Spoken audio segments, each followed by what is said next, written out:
بسم اللہ الرحمن الرحیم۔ السلام علیکم ورحمۃ اللہ وبرکاتہ۔ امید کرتا ہوں کہ آپ سب خیریت سے ہوں گے، جہاں رہیں خوش رہیں آباد رہیں۔ آج کل سوشل میڈیا پر ملحدین بڑے زور شور سے کام کر رہے ہیں، خدا تعالیٰ کے وجود کا انکار کر رہے ہیں اور اس حوالے سے بے تکی باتیں کر رہے ہیں۔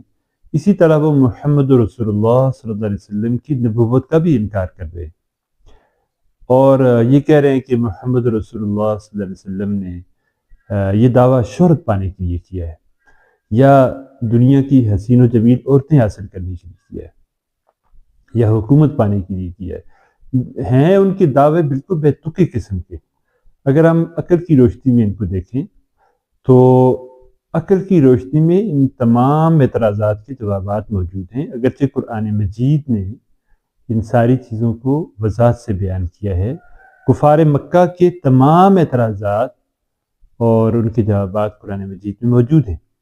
اور محمد رسول اللہ صلی اللہ علیہ وسلم کی زندگی کی مکمل تفصیل موجود ہے۔ جیسے آج دیکھیں کہ پاکستان کا ایک ملحد ہے، وہ یہ کہتا ہے کہ محمد رسول اللہ صلی اللہ علیہ وسلم نے شہرت پانے کے لیے اور دنیا کی عورتیں جمع کرنے کے لیے انہوں نے اعلان نبوت کیا اور قرآن لکھ کر لوگوں کو دے دیا، حالانکہ یہ عقل کے معیار کے مطابق یہ بات پورا نہیں اترتی۔ اگر ہم دیکھیں تو محمد رسول اللہ صلی اللہ علیہ وسلم کی زندگی کے متعلق احوال اگر دیکھیں، آپ کی زندگی کے متعلق اگر جانچیں تو آپ کی زندگی میں یہ ساری چیزیں،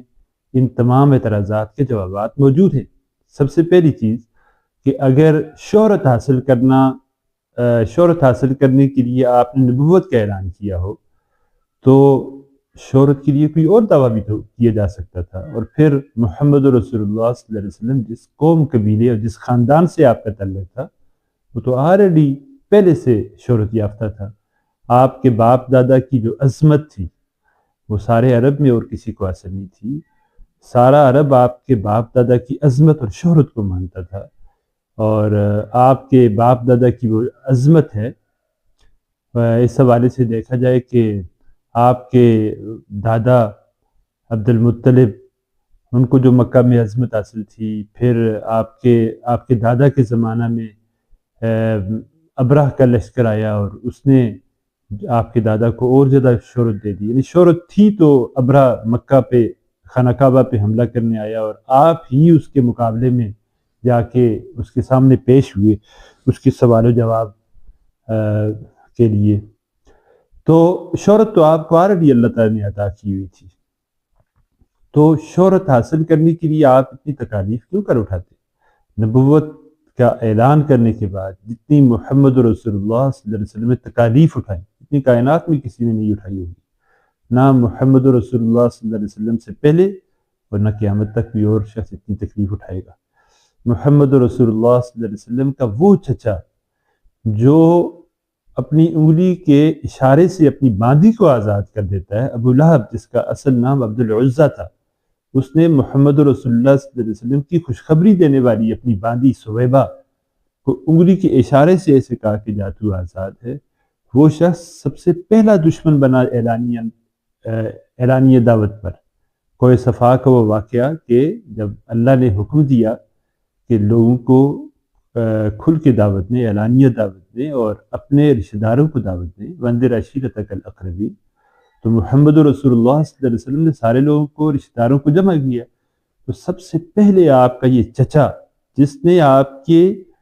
دنیا میں آنے کی خوشی منائی تھی، یعنی باندی آزاد کی تھی، اس نے محمد رسول اللہ صلی اللہ علیہ وسلم کی مخالفت کی اور اس مخالفت میں بے انتہا آگے چلا گیا۔ بعد میں ایسے ایسے واقعات پیش آئے کہ آپ لوگوں سے بات کرتے اور لوگوں سے کہتے کہ اللہ کا یہ پیغام ہے، اور یہ آپ کے پیچھے پیچھے چلتا اور کہتا کہ محمد جھوٹ بول رہے، یہ جادوگر ہے، اس کی بات نہ سنو۔ ایسے ایسے واقعات پیش آئے اور بے انتہا اس نے دشمنی کی۔ پھر اس وقت کی یہ الفاظ، اے محمد تو ہلاک ہو جائے، کیا اس لیے تو نے ہمیں جمع کیا؟ تباً لک یا محمد لہذا جمعتنا۔ تو اللہ تعالیٰ نے اس کے جواب میں سورۃ اللہب اتاری، تبت یدا ابی لہب وتب ما اغنی عنہ مالہ وما کسب۔ یہ پوری سورہ رسول اللہ صلی اللہ علیہ وسلم کی دفاع میں اللہ نے اتاری۔ پھر باقی لوگوں نے جو تکالیف دی ان کا کوئی حساب نہیں ہے۔ آپ کے سر پہ اوجری رکھی گئی، یعنی گندگی آپ کے سر پہ ڈالی گئی، راستے میں کانٹے ڈالے گئے، پھر محمد رسول اللہ صلی اللہ علیہ وسلم پر طرح طرح کے اعتراضات کیے گئے۔ کبھی آپ کو جادوگر کہا جاتا، کبھی آپ کو مجنون کہا جاتا، کبھی آپ کو شاعر کہا جاتا، اور یہ ساری چیزیں کرنے کے باوجود قرآن نے تو جواب دیا ہی، لوگ خود ہی ان اعتراضات کے جوابات دے دیتے تھے کہ محمد رسول اللہ صلی اللہ علیہ وسلم نے کبھی کسی استاد کے پاس علم سیکھا ہی نہیں ہے، کبھی کسی استاد کے پاس بیٹھے ہی نہیں ہے، کسی استاد سے کوئی علم حاصل ہی نہیں کیا، کسی صاحب فن سے علم نہیں حاصل کیا، تو کیوں کر جو ہے نا آپ شاعر ہو سکتے ہیں، کسی ادیب کے پاس نہیں بیٹھے، کسی لکھاری کے پاس نہیں بیٹھے کہ کچھ چیز لکھ پاتے، اور کسی فن یعنی علم ادب کے ماہر کے پاس نہیں بیٹھے کہ قرآن جیسی ادب کی کتاب لکھ پاتے، یعنی سب سے زیادہ فصیح ترین کتاب لکھ پاتے۔ تو کفار تو خود اس چیز کا جواب بھی دیتے تھے اگرچہ قرآن نے بھی واضح کیے، لیکن اگر یہ شہرت حاصل کرنے کا مقصد ہوتا تو کفار مکہ نے وہ ساری چیزیں جو آج کے ملحدین اٹھاتے ہیں کہ محمد رسول اللہ صلی اللہ علیہ وسلم نے شہرت حاصل کرنے کے لیے یا دنیا کی عورتیں جمع کرنے کے لیے نبوت کا دعویٰ کیا ہے، تو وہ کفار نے خود پیش کی تھی۔ جس وقت آپ دعوت دے رہے تھے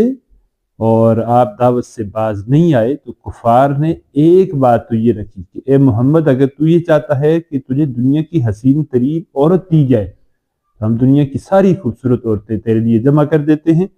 تو ان میں سے اپنے لیے سلیکٹ کر لے، یہ ساری رکھ لے، دنیا کی خوبصورت ترین عورتوں سے شادی کرواتے ہیں۔ لیکن محمد رسول اللہ صلی اللہ علیہ وسلم نے تو ایسا نہیں کیا۔ آپ کی پوری زندگی میں سے جو جوانی کی عمر ہے اس کو اگر پرکھیں اور دیکھیں تو اس میں ایک ہی شادی ہے۔ آپ صلی اللہ علیہ وسلم نے 25 سال کی عمر میں پہلی شادی کی، اور ایسی عورت سے کی کہ جس نے پہلے سے 2 شادیاں کی ہوئی تھی اور آپ سے 15 سال بڑی تھی، خدیجہ الکبریٰ رضی اللہ تعالی عنہ، اور پھر پوری زندگی ان کی موجودگی میں شادی بھی نہیں کی۔ دوسری شادی، دوسرا نکاح آپ نے 50 سال کی عمر میں کیا، سودہ بنت زمعہ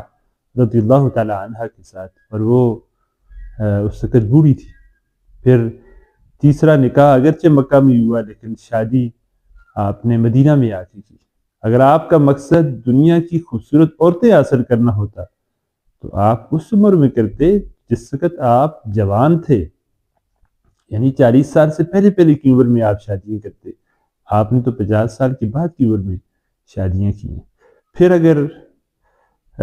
دوسری چیز دیکھیں کہ حکومت حاصل کرنے کے لیے، تو یہ مطالبہ کفار مکہ نے کیا تھا۔ کفار مکہ نے کہا کہ اے محمد، اگر تو یہ چاہتا ہے کہ تو دنیا کا حکمران بنے تو ہم تجھے حکومت دیتے ہیں، ہم تمہیں اپنا بادشاہ مانتے ہیں، تجھے اپنا بادشاہ بنا دیتے ہیں، اور ہم تیری فوج کا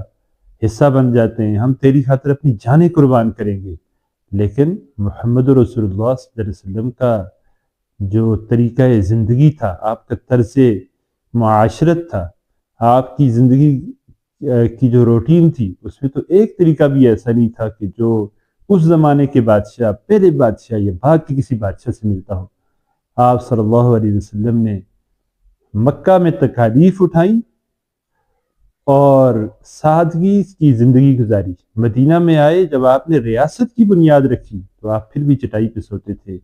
اور کبھی کبھار ایسا ہوتا تھا کہ چٹائی کے نشانات آپ صلی اللہ علیہ وسلم کے جسم پر پڑ جاتے تھے۔ تو آپ کی زندگی تو ایسی تھی، یہ تو حکومت بھی آپ نے حاصل نہیں کی کہ حکومت کے لیے آپ نے ایسا کیا۔ پھر ملحد یہ کہتے ہیں، پاکستان کے ایک ملحد، کہ آپ نے شہرت حاصل کرنے کے لیے قرآن لکھ دیا، لکھ کے لوگوں کو دیا۔ تو شہرت حاصل کرنے کے لیے قرآن لکھنے کی کیا ضرورت تھی؟ آپ کا تو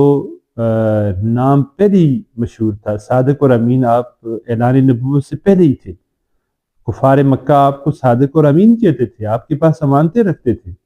آپ کی جو عظمت تھی وہ پہلے سے موجود تھی، اور اس عظمت کے ساتھ کفار مکہ نے آپ کے لیے یہ بات رکھی تھی کہ اگر تم چاہتے ہو کہ تمہیں دنیا کا مال ملے، مال و متاع ملے، تو ہم ساری دنیا کی دولت تیرے آگے اکٹھی کرتے ہیں، تیرے قدموں میں لا کے رکھ دیتے ہیں۔ لیکن محمد رسول اللہ صلی اللہ علیہ وسلم کا طرز زندگی ایسا نہیں ہے۔ آپ تو فقر و فاقہ کی زندگی گزارتے تھے۔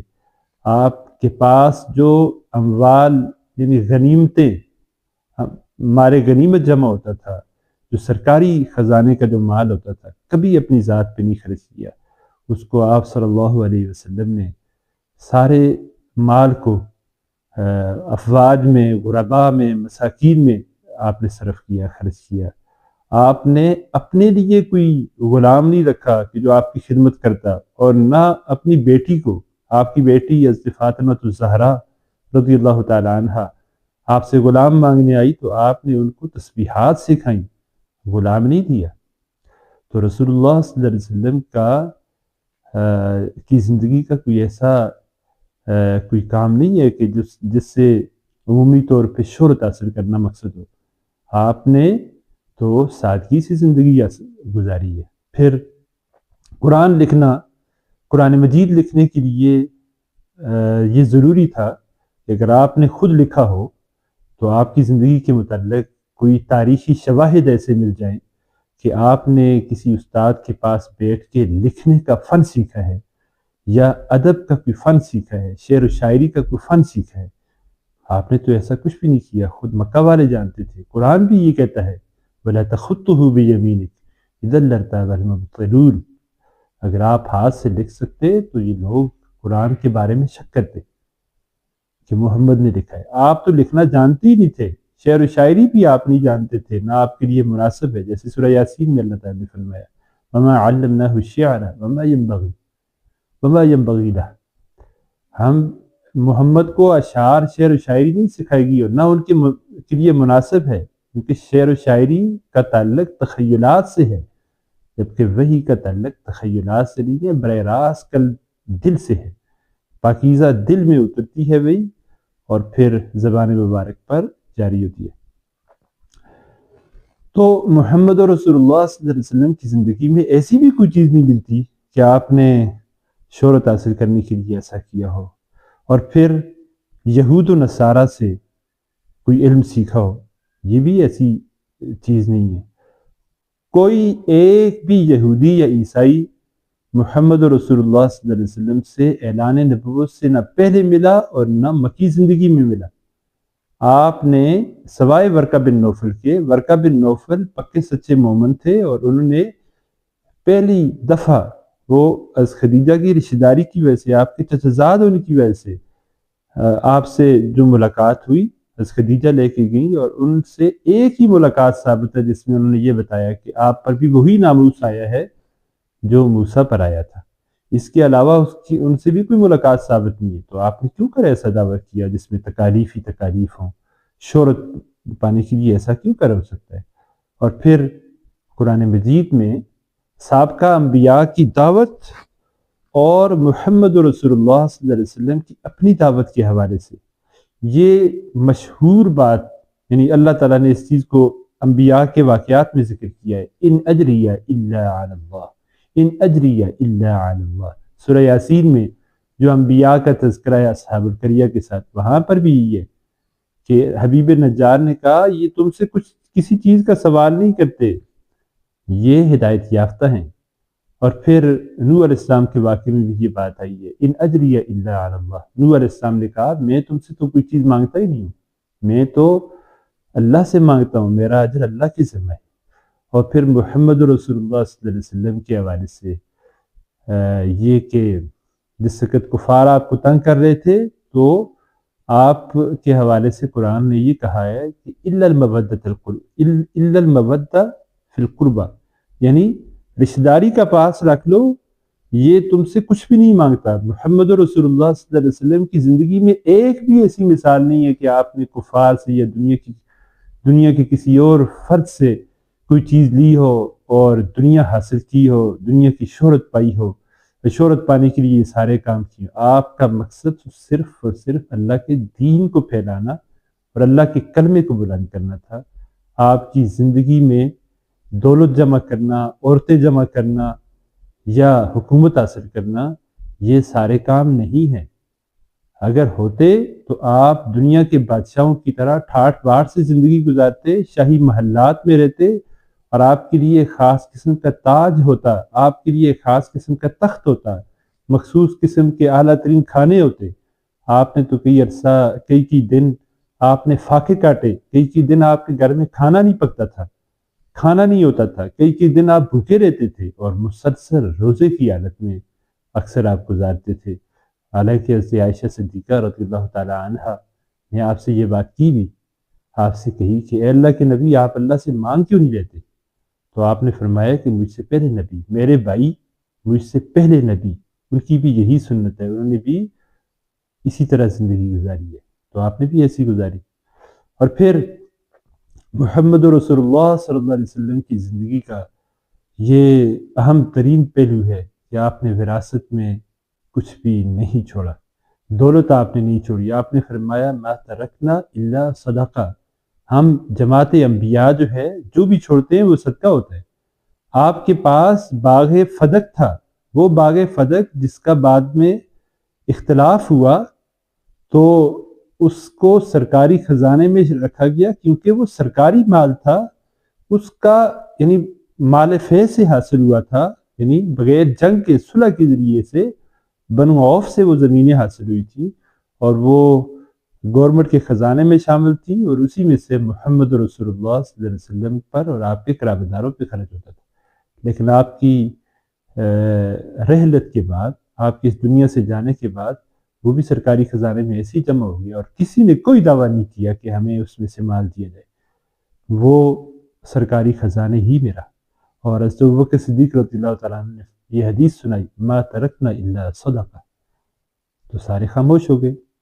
آپ کے رشتہ داروں نے، آپ کی بیٹی نے، آپ کی ازواج مطہرات نے،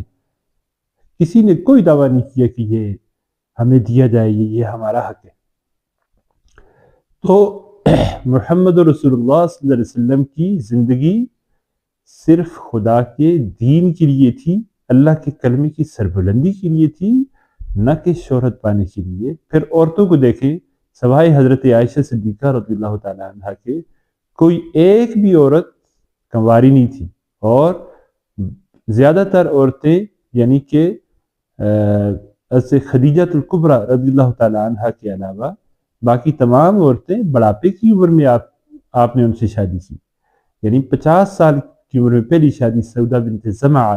رضی اللہ تعالیٰ عنہ سے کی، اور پھر مکہ سے مدینہ میں ہجرت کے بعد حضرت عائشہ سے اور یکے بعد دیگرے باقی شادیاں آپ نے کی۔ تو محمد رسول اللہ صلی اللہ علیہ وسلم کی زندگی صرف اللہ کے لیے تھی، اللہ کے دین کے لیے تھی، دین توحید کو پھیلانے کے لیے تھی۔ اور پھر جب کافر ایسے حال میں پہنچ چکے کہ محمد رسول اللہ صلی اللہ علیہ وسلم نے کافروں کی ہر بات کو ٹھکرا دیا، تو کافر بیکاٹ پہ آ گئے۔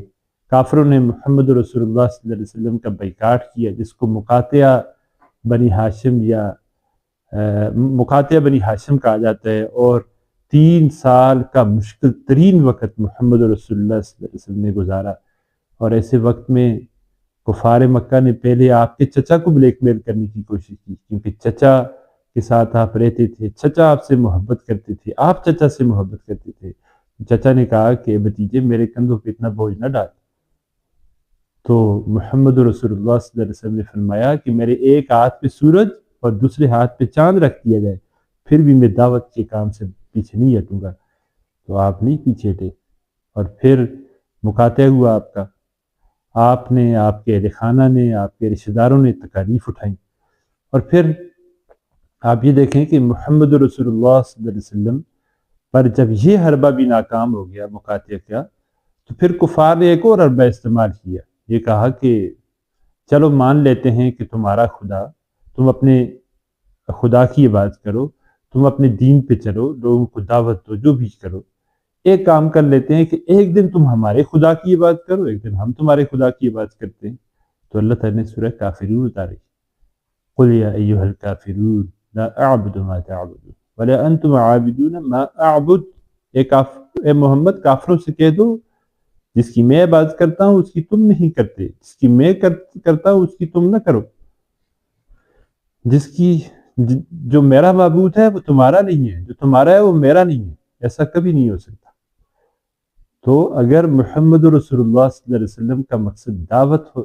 شہرت ہوتا تو شہرت کے لیے تو یہ بات بھی تھی، یہ کام بھی کر سکتے تھے۔ لوگ کہتے کہ محمد رسول اللہ صلی اللہ علیہ وسلم بڑے صلح جو تھے، صلح جو، حالانکہ صلح جوئی کے لیے تو اور بے شمار واقعات ہوتے ہیں، یہاں صلح جوئی تو کام نہیں آتی، لیکن بے تکی اور بے سروپا باتیں کرنے والوں نے یہ بات کرنی تھی کہ محمد صلح جو ہے، انہوں نے صلح کے لیے ایک دن ان کے معبود کو مان لیا اور ایک دن انہوں نے ان کے معبود کو مان لیا۔ ایسا ہرگز نہیں ہے، آپ صرف اور صرف دعوت دین کے لیے آئے تھے، لوگوں کو تہذیب سکھانے کے لیے آئے تھے، خدا کا دین پہنچانے آئے تھے، تو محمد رسول اللہ صلی اللہ علیہ وسلم نے ایسا ہی کیا۔ اللہ تعالیٰ میں دین کی سمجھ نصیب فرمائے۔ وآخر دعوانا الحمدللہ رب العالمین۔